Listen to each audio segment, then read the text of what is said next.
Praise the Lord to all. தேவனுக்கு மகிமை உண்டாவதாக. இந்த நேரத்திலும் கூட நாம் ஒரு வசனத்தை பார்க்கலாம். 2 கொரிந்தியர் 12ஆம் அதிகாரம் 9ஆம் வசனத்துல, என் கிருபை உனக்கு போதும் என்று தேவன் சொல்லியிருக்கிறார். ஹல்லேலூயா. அவருடைய கிருபை மாத்திரம் நமக்கு போதுமானதா இருக்கிறது. சரி, கிருபை என்றால் என்ன?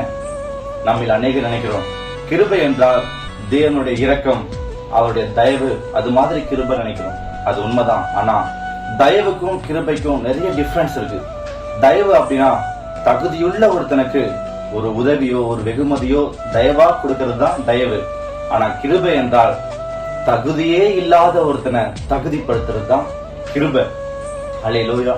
தேவன் நமக்கு கிருபையை கொடுத்திருக்கிறார். எத்தனையோ பேருக்கு 3 வேளை ஆகாரம் இல்லாம இருக்கிறாங்க.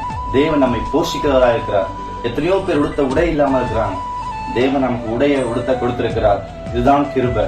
நேற்று இருந்தவங்க இன்னைக்கு இல்லாம இருக்காங்க. தேவன் நமக்கு ஜீவனை கொடுத்திருக்கிறார். எனவே இதுதான் கிருபை. எனவே தேவன் சொல்கிறார், என் கிருபை உனக்கு போதும் என்கிறார். ஹல்லேலூயா. தேவனுக்கு மகிமை உண்டாவதாக.